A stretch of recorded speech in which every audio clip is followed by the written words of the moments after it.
নমস্কার, কৃষ্ণা টক্স বাংলা চ্যানেলে আপনাদের সবাইকে আন্তরিক স্বাগতম। মানুষ এই মর্তরঙ্গ ভূমিতে প্রতিদিন অসংখ্য কাজ করে চলেছে এবং প্রতিটি কাজের মাধ্যমে নিজের অজান্তেই তৈরি করছে এক একটি নতুন কর্মফল।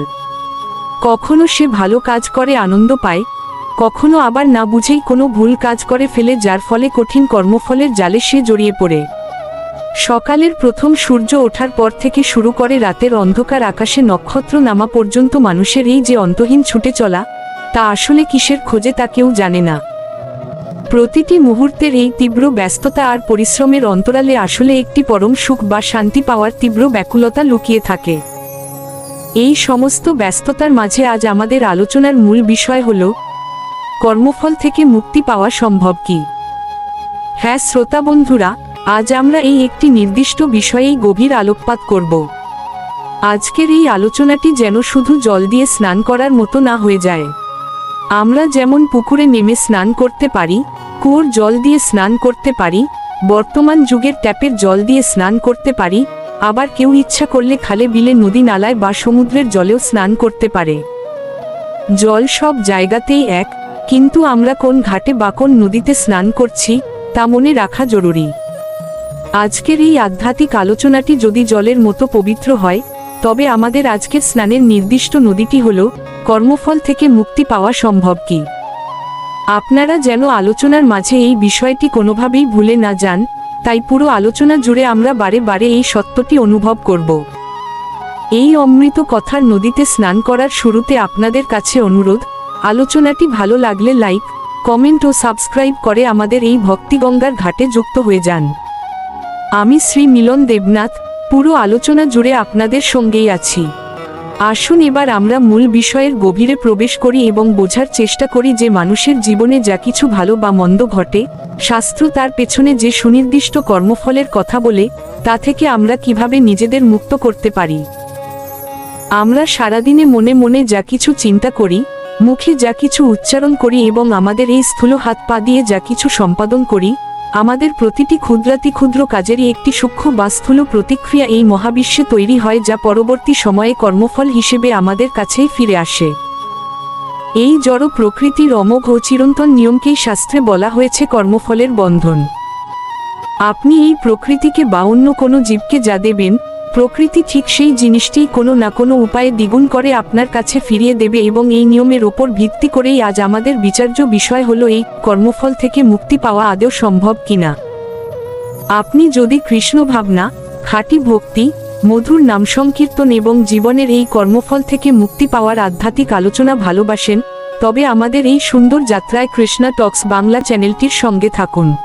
আজকের এই ভিডিওটি একদম শেষ পর্যন্ত অত্যন্ত মনোযোগ দিয়ে শুনুন এবং প্রতিটি কথা হৃদয় দিয়ে উপলব্ধি করার চেষ্টা করুন, কারণ আজকের এই গভীর আলোচনাটি হয়তো আপনার মনের মধ্যে বছরের পর বছর ধরে জমে থাকা কর্মফল সংক্রান্ত অনেক জটিল ও কঠিন প্রশ্নের উত্তর খুব সহজভাবে খুঁজে পেতে সাহায্য করবে এবং আপনার অশান্ত জীবনে মুক্তির এক নতুন দিগদর্শন নিয়ে আসবে।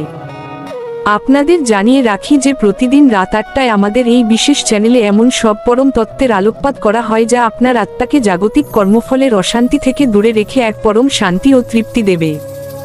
তাই প্রতিদিনের এই সুন্দর আলোচনাগুলো শুনতে আমাদের সঙ্গেই থাকুন। এই পরম ও কঠিন সত্যটি অর্জুনের সামনে সুন্দরভাবে বোঝাতে গিয়ে এবং কিভাবে মানুষ নিজের কর্মফল থেকে মুক্তি পেতে পারে তার পথ দেখাতে গিয়ে পরমেশ্বর ভগবান শ্রীকৃষ্ণ শ্রীমদ্ভগবদ্গীতার 3য় অধ্যায়ের 27 নম্বর শ্লোকে একটি অপূর্ব কথা বলেছেন।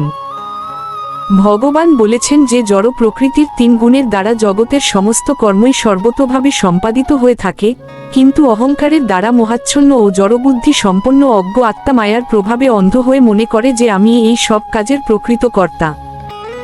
মানুষ যখন নিজেকে এই জড় শরীরের সঙ্গে অভিন্ন মনে করে, তখনই সে প্রকৃতির গুণের জালে আটকা পড়ে নিজের জন্য নিত্য নতুন কর্মফল সৃষ্টি করে ফেলে। সে ভুলে যায় যে তার ভেতরে থাকা পরমাত্মা আর প্রকৃতির নিয়মই আসলে সমস্ত শক্তির উৎস, এবং নিজের এই মিথ্যা অহংকারের কারণেই সে বারে বারে কর্মফলের চাকার সাথে নিজেকে শক্ত করে বেঁধে ফেলে। অনেক সময় সাধারণ মানুষ নিজের বর্তমান অনুকূল পরিস্থিতি বা সুখের জীবন দেখে চরম বিভ্রান্ত হয়ে পড়ে এবং নিজের অজান্তেই মনে মনে প্রশ্ন করে যে কর্মফল থেকে মুক্তি পাওয়ার এত কি প্রয়োজন।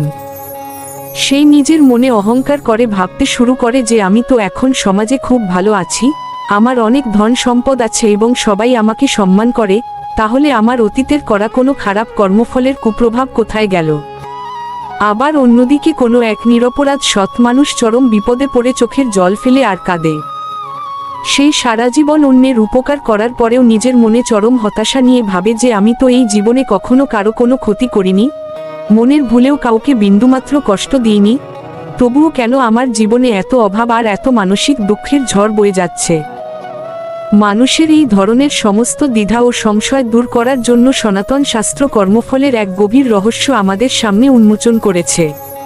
শাস্ত্র আমাদের স্পষ্ট করে বলে যে কৃতকর্মের ফল সবসময় আমাদের ইচ্ছা অনুযায়ী বা আমাদের চাওয়া মাত্রই সঙ্গে সঙ্গে সামনে আসে না বলেই মানুষ বিভ্রান্ত হয় এবং কর্মফল থেকে মুক্তির পথ খোঁজা বন্ধ করে দেয়।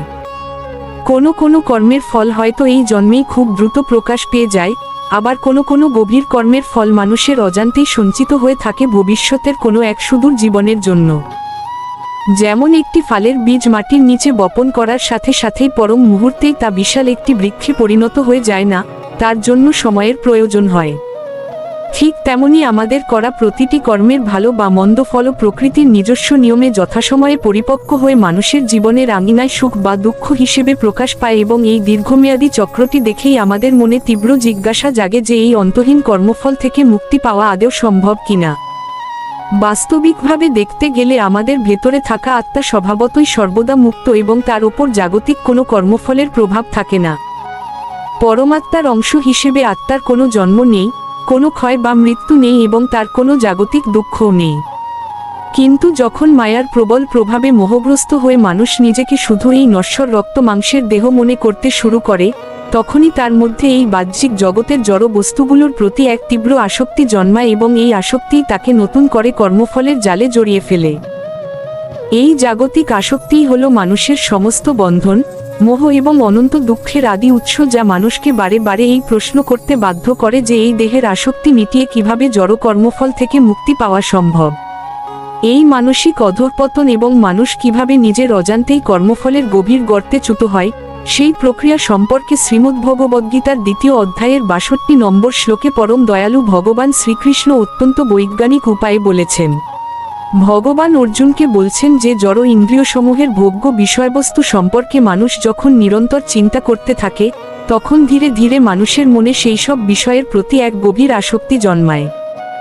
আর যখন সেই আসক্তি মনের মধ্যে আরও ঘনীভূত হয়, তখন সেখান থেকে তীব্র কামনার সৃষ্টি হয় এবং এই কামনাই মানুষকে সকাম কর্মের দিকে ঠেলে দিয়ে জটিল কর্মফলের বন্ধনে আবদ্ধ করে ফেলে। মানুষ তখন সেই বস্তুটিকে যে কোনো মূল্যে নিজের করে পেতে গিয়ে পাপ বা পুণ্য করে ফেলে এবং কর্মফল থেকে মুক্তির পথ থেকে অনেক দূরে সরে যায়। পরবর্তী ৬৩ নম্বর শ্লোকে ভগবান শ্রীকৃষ্ণ মানুষের এই মানসিক পতন এবং কর্মফলের চক্রে আবদ্ধ হওয়ার ধারাবাহিকতা আরও স্পষ্ট করে বর্ণনা করেছেন। তিনি বলেছেন যে ক্রোধ থেকে মানুষের মনে মোহ বা অবিবেচনার জন্ম হয় এবং সেই মোহ থেকে মানুষের পূর্বস্মৃতি বিভ্রম ঘটে। যখন মানুষের স্মৃতিভ্রংশ হয়ে যায়, তখন তার ভালো মন্দের বিচার করার যে সূক্ষ্ম বুদ্ধি, তা পুরোপুরি নাশ পায় এবং বুদ্ধিনাশ হওয়ার চূড়ান্ত ফলে মানুষের আধ্যাত্মিক পতন ঘটে, যা তাকে পুনরায় এই সংসারের ঘোর কর্মফলের অন্ধকারের মধ্যে তলিয়ে দেয়। এই মোহের বশে পড়ে মানুষ তখন অন্ধের মতো ভাবতে শুরু করে যে এই পৃথিবীর ইন্দ্রিয়ভোগ আর শারীরিক সুখই বুঝি আমার জীবনের একমাত্র লক্ষ্য এবং এর ফলেই সে এমন সব কাজ করে বসে যা তাকে কর্মফল থেকে মুক্তি পাওয়ার পরিবর্তে আরও বেশি বন্ধনে আবদ্ধ করে। মানুষের মনের এই সংকীর্ণ আমি এবং আমার ভাব থেকেই আসলে কর্মের এক অদৃশ্য অথচ অত্যন্ত সুদৃঢ় বন্ধন বা ফাঁসি তৈরি হয়, যা তাকে কর্মফল থেকে মুক্তি পেতে দেয় না। মানুষ নিজের জীবনে যত বেশি নিজের ব্যক্তিগত স্বার্থের জন্য, নিজের ইন্দ্রিয় তৃপ্তির জন্য বা অহংকার প্রকাশের জন্য কাজ করতে থাকে, তত বেশি সে সেই কাজের ভালো বা মন্দ প্রতিক্রিয়ার সঙ্গে আষ্টেপৃষ্ঠে জড়িয়ে পড়ে। অনেকেই ভুলবশত মনে করেন যে কেবল পুণ্য কাজ বা সমাজসেবামূলক ভালো কাজ করলেই বুঝি কর্মফলের এই কঠিন বন্ধন থেকে চিরতরে মুক্তি পাওয়া সম্ভব।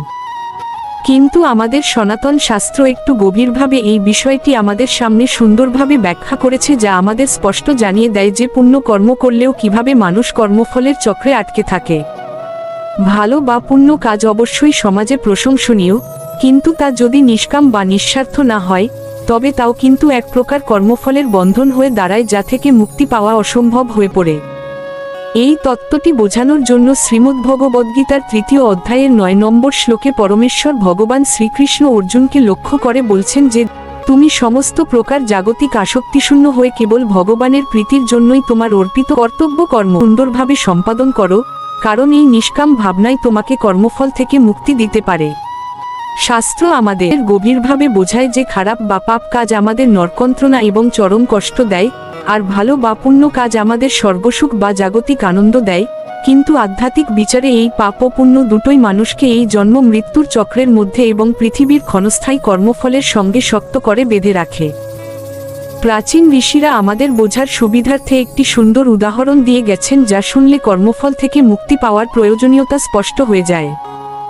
তারা বলেন যে একটি লোহার শিকল আর একটি সোনার শিকল, এই দুটোর রূপ এবং আর্থিক মূল্য সম্পূর্ণ আলাদা হতে পারে, কিন্তু কাজের দিক থেকে দুটোই একজন বন্দীকে খাঁচায় বেঁধে রাখার কাজ সমানভাবে করে।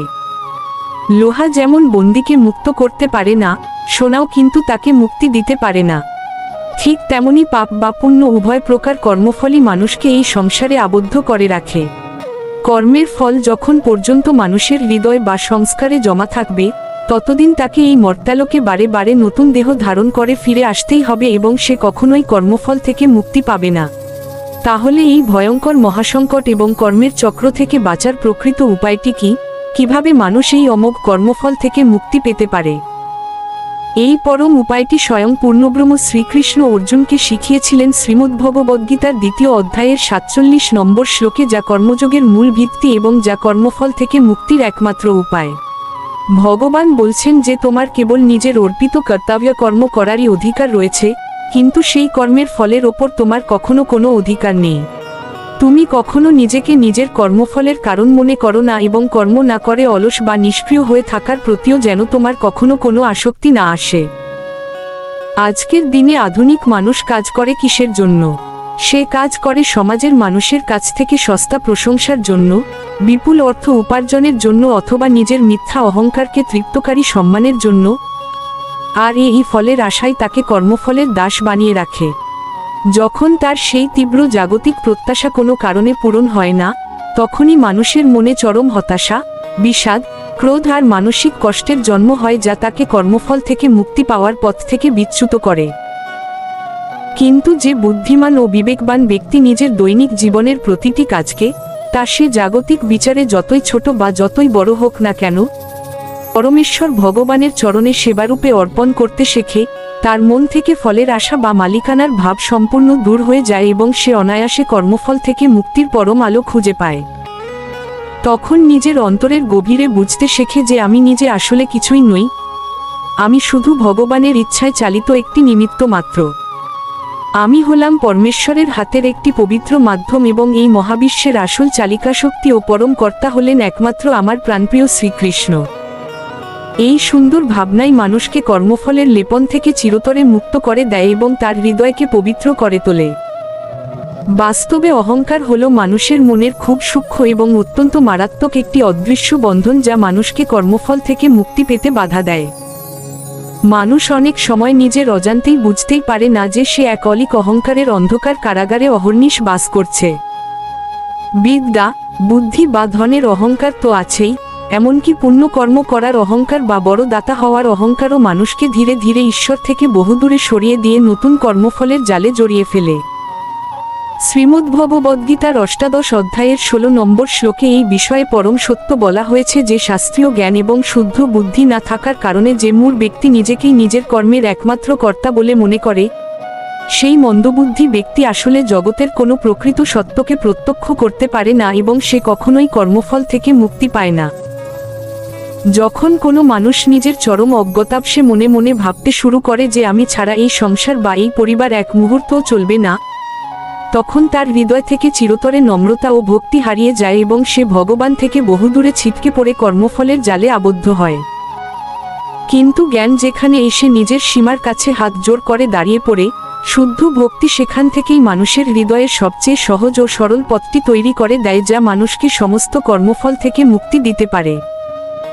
ভক্তিযোগের এমন এক অলৌকিক শক্তি রয়েছে যা মানুষের কোটি কোটি জন্মের প্রাচীন কর্মফলের পর্বতকে মুহূর্তের মধ্যে পুড়িয়ে ধূলিসাৎ করে দিতে পারে। শ্রীমদ্ভগবদ্গীতার নবম অধ্যায়ের 22 নম্বর শ্লোকে পরম দয়ালু ভগবান শ্রীকৃষ্ণ আমাদের মতো সাধারণ মানুষদের জন্য এক পরম অভয় বাণী দিয়েছেন, যা আমাদের কর্মফল থেকে মুক্তির পরম আশ্বাসন দেয়। ভগবান বলছেন যে যে অনন্যপ্রেমী ভক্তেরা অন্য সমস্ত জাগতিক চিন্তা পরিত্যাগ করে সর্বদা কেবল আমারই ধ্যান করতে করতে পরম ভক্তি সহকারে আমার আরাধনা বা সেবা করেন, সেই নিত্যযুক্ত শরণাগত ভক্তদের জীবনের সমস্ত প্রয়োজন আমি নিজে বহন করি এবং তাদের যা কিছু আছে তা আমি নিজেই পরম যত্নে রক্ষা করি। বর্তমান কলিযুগে মানুষের মন স্বভাবতই অত্যন্ত চঞ্চল এবং চারপাশের নানা মোহের দ্বারা প্রতিনিয়ত বিভ্রান্ত হয়ে নতুন নতুন কর্মফলের জন্ম দিচ্ছে। এই কলিযুগে কঠিন ব্রত, তপস্যা, ধ্যান বা বড় বড় যজ্ঞের মাধ্যমে কর্মফল থেকে মুক্তি পাওয়া সাধারণ গৃহস্থ মানুষের পক্ষে কোনোভাবেই সম্ভব নয়।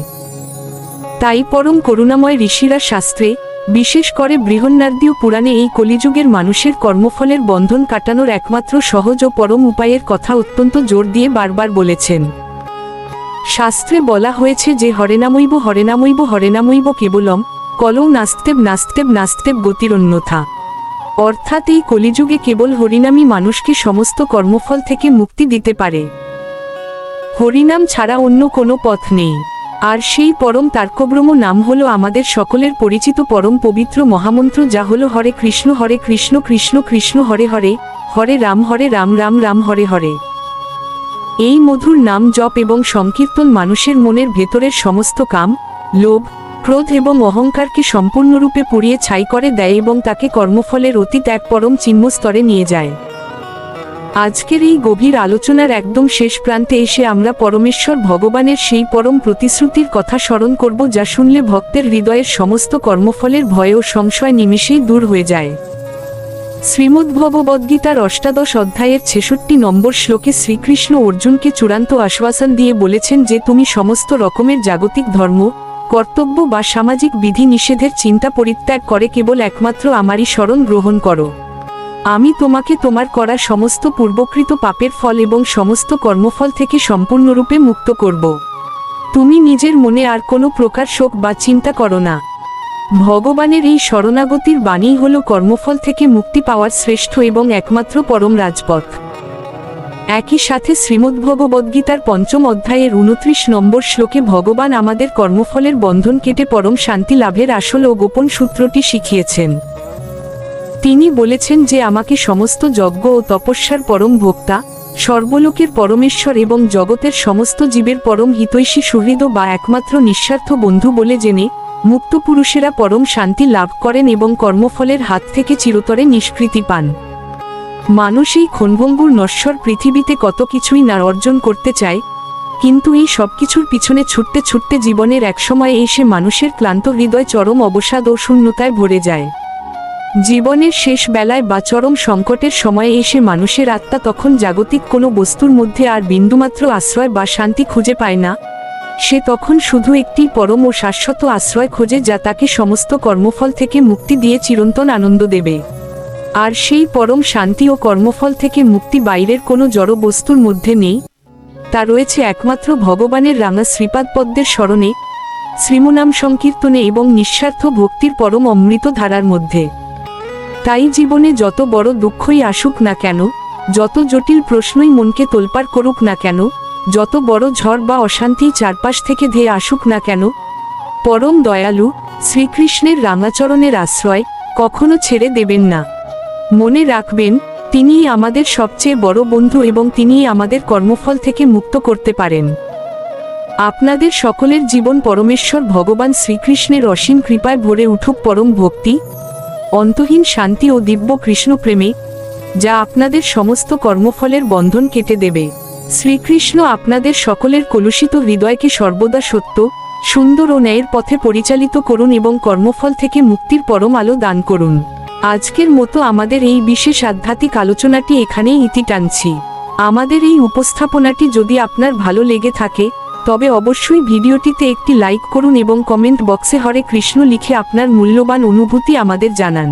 এই কৃষ্ণভাবনামৃত প্রচারের কাজে এবং সবাইকে কর্মফলের হাত থেকে মুক্ত করার এই পবিত্র যাত্রায় আমাদের পাশে থাকতে চ্যানেলটি সাবস্ক্রাইব করতে ভুলবেন না।